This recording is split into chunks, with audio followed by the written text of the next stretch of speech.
Hey everybody, hope you're all doing well. My name is Steven, and this is the Storytime channel. Today we have some pro-revenge stories, and our first story of the day is by Lexmeet. You're not giving me an ETA for a fix? I'll flood your ticketing system. This happened around 2012. Back then, I used to live in Southern Europe, one of the Mediterranean countries. I was a university student in a remote rural place. I had just moved to a new apartment and, naturally, my first order of business was to make sure that I have a running internet connection. The problem was that, due to the place I was living in being so remote, there was only one ISP provider available. You didn't like the provider? Too bad. Anyway, I signed the necessary paperwork in time, moved to the new place, set up the router and all, and thankfully my connection is fine. That is until day 3 or 4 when out of nowhere my internet connection dies, but my phone line was working normally. Okay, no probs. I call the ISP to open a ticket. The representative tells me that they will get back to me soon. A few days pass by and I get nothing, so I decide to call them again. The representative tells me that they are still investigating the problem and that they will get back to me soon. Now, this is the point where I'm starting to get frustrated. I know that the internet in the area is fine. In fact, my next door neighbor's internet connection is great, so the problem must be something that is easily fixable, right? Wrong.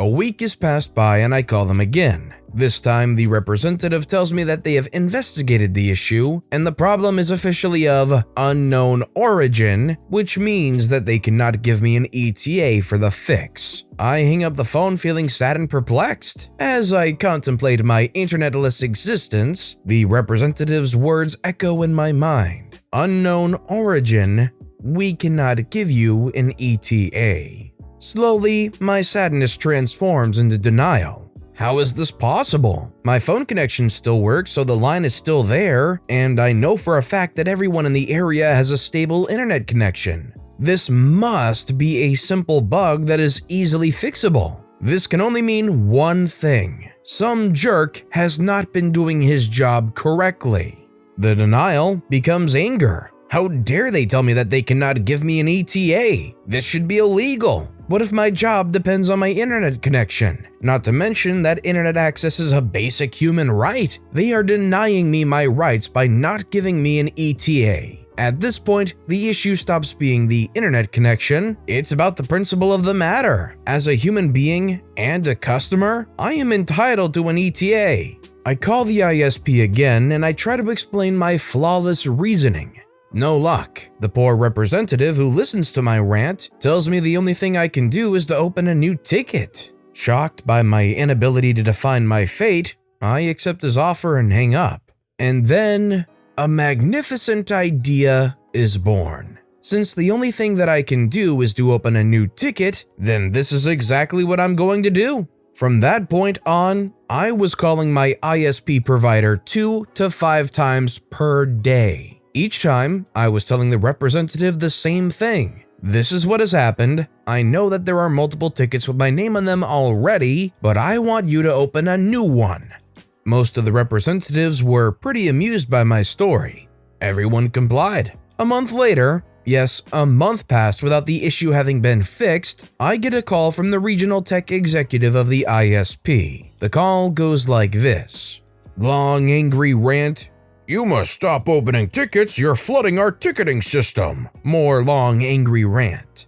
At first, I was shocked at how aggressive the executive was. He was clearly one step away from starting to call me names, and I knew that the only reason this didn't happen was that these calls are being recorded. And then my shock transformed into a visible, glorious erection. You see, my friends, this is the point when I realized that I was winning.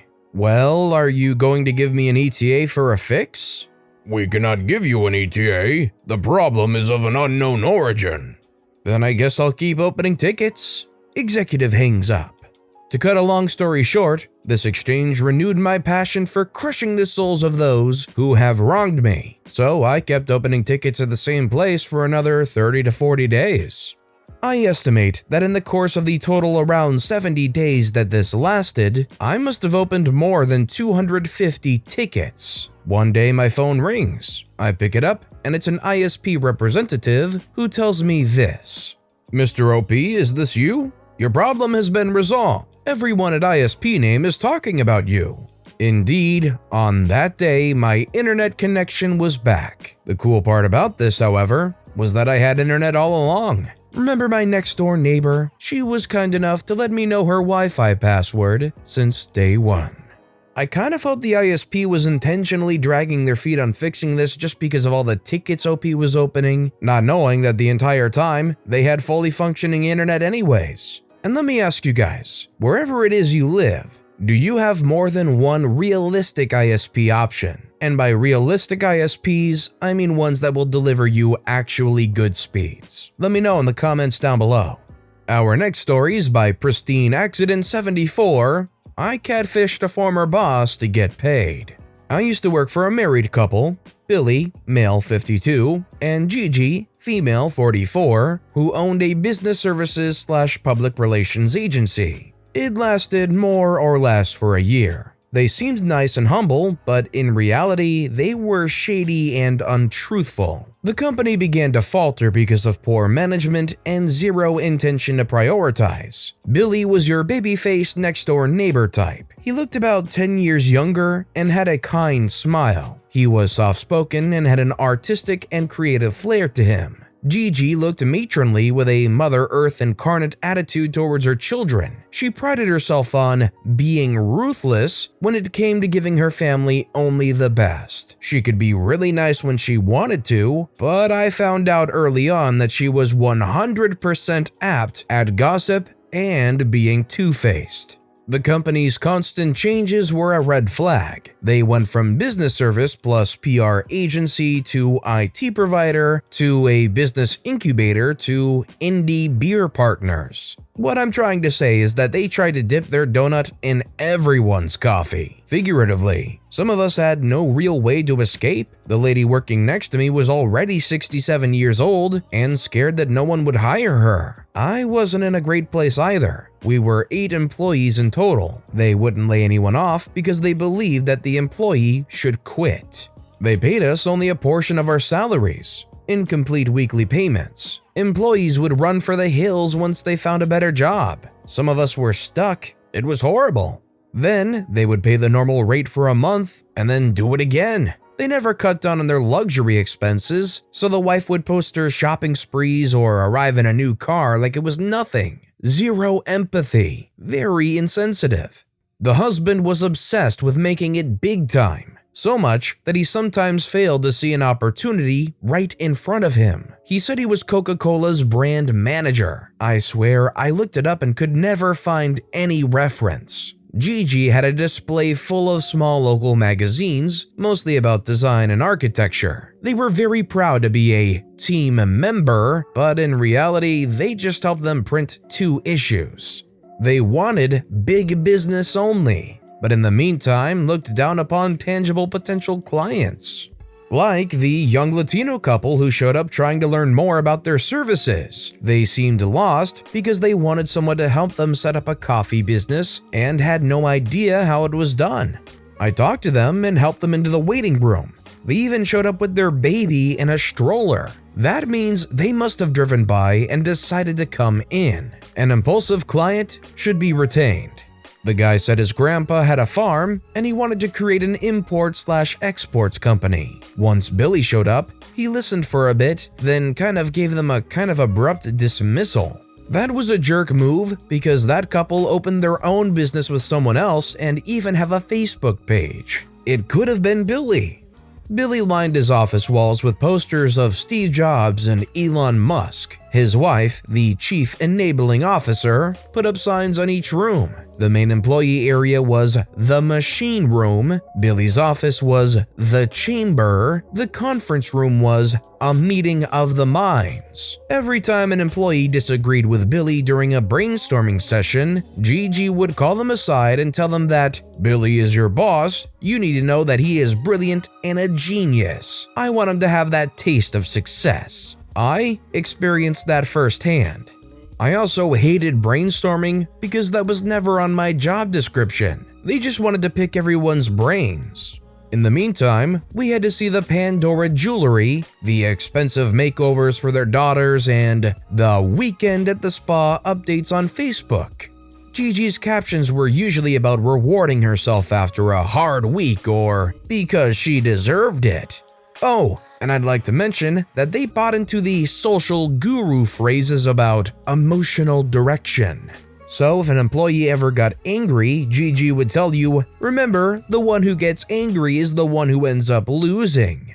For anyone who's been in this situation, you may understand how painful it can be. You cannot leave the job because you have no other job waiting for you, and pathetic as it may sound to some income is better than no income at all. This is all an involuntary compromise, and it's abusive. Why were we expected to pay for their luxuries via incomplete wages? My best friend's ex is into coding and programming, and he agreed to help. If it didn't work out, at least we would have something to laugh about. We created a kick-butt fake website with a matching LinkedIn and the whole 9 yards. To make a long story short, this was supposed to be an investment company, and my friend would be very casual, nothing too eager.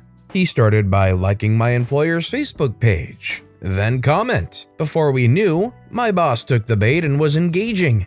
They exchanged emails and he was eager to share all his projects and ambitious crap. On the other side, the investor sent him a list of requirements, like proof of concept, employer payroll, EIN number, etc.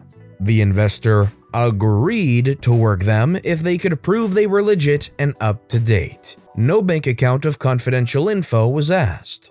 Within 3 weeks, I was paid the equivalent to the 2 months and a half I was owed. The investor did an about face and never contacted him again. I left the job as soon as I could. My friend, who remained until she got paid, told me our boss seemed off and a bit down after he announced big things are coming, but it all seemed to deflate. I never disclosed what was really going on. That's honestly some great revenge. You managed to get OP all of their money that they were owed? It's easily something that probably isn't that trackable, like they shouldn't get into any trouble because of it. And you didn't have to have any direct confrontation to get it. Pretty smooth. Our next story is by away location. All this fighting over something so small. I was watching Lord of the Rings last night and remembered this. My family has been fighting like vultures over who has my grandmother's ring for the past 6 months. She died last year, and all her children, age 60 plus, think one of them took it while she was sick. One aunt says it was promised to her and her daughter, but there is no mention in the will, and she thinks my uncle took it because he was around my grandmother the most. I'm treated like the black sheep of the family where I don't really get invited to weddings or family events in general. I try to put my best foot forward, but usually end up feeling like I'm being taken advantage of. Last time I got invited to be involved, it was because I had money. I also inherited my grandmother's house and they left it trashed and ransacked after her funeral, including locking her senior cat in a bedroom with no food or water. I luckily ran by the next day, so he's still alive. When I furiously asked who locked up the cat and why, the answer I got was basically, "Oh, I don't know, that's bad. So if you find that ring, can you mail it to me?" What none of them know is my grandmother gave me the ring before she started getting sick and didn't tell anyone because she thought it would start a fight. It's kind of satisfying, but at the same time, not satisfying at all because you can't really put it out there that you're getting back at them because you have the ring, lest you start a whole family-wide fight, specifically targeted at you nonetheless. And our final story of the day is by Your Everyday Blair, How I Made a Karen Feel Horrible About Herself. So this was back about a year ago when I worked in the restaurant business. I was a hostess, and often we'd get people who were mad about call-ahead seating. It is not a reservation. It's a way for you to be more ahead on a waiting list if you called in advance. So I'd often get people who were angry about having to wait even though they made a reservation. Well, I had a Karen once come in with I assuming is her husband. Now, she had a bit longer hair than the normal haircut, but was extremely overweight and just overall a rude person. At this restaurant, we have 2-person booths and 4-person booths. I'd often try to accommodate to people a bit larger by sitting them in a 4-person booth. Well, one night, we're extremely busy, 2-page waiting list. Karen comes in about 30 minutes after her call ahead was listed, still she's now around the middle part of the list. I sit a few tables before her when she comes up to me complaining, "We have a reservation, why is it taking so long? This is ridiculous." I explained to her that it's a call ahead and she's more ahead on the list than people who came in before her. She goes back and sits down, and about 15 minutes later, she comes up again. She's more angry, and I explain it'll only be about 15 more minutes.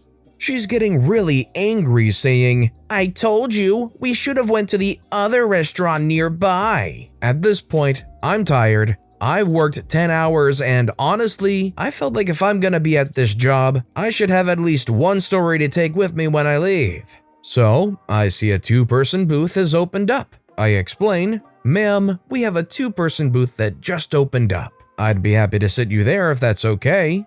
She just smiles that smug grin, so I feel a little better about doing this. I take her to an open part of the restaurant, in view of most people there, and just sit back to watch before placing their menus down. She frowns a little bit, but I guess she wanted to prove something. She gets about halfway in the booth before her stomach rams up against the table, bolted to the floor. She grunts and groans and finally gets in with about 1/3 of her leg hanging out and her stomach a bit on the table. I see a few people around watching in, I'm assuming, amusement or horror. Her husband then asks if they can get another table. Karen says nothing. I tell her husband sure, and I'm sorry this one didn't work. To be fair, he was nice the whole time and just had his head down while waiting. Poor guy. So I bring them back to the lounge to wait, and she doesn't say a word until I finally call her for a 4-person booth. This is probably one of the meanest things I've done in life, but hey, it's hard to get some petty revenge just being the hostess. Honestly, if somebody's gonna be needlessly pissy, gonna make your job harder than it has to be, God forbid they get a little bit of embarrassment themselves because they can't take care of themselves. They probably needed something to knock them down a few pegs.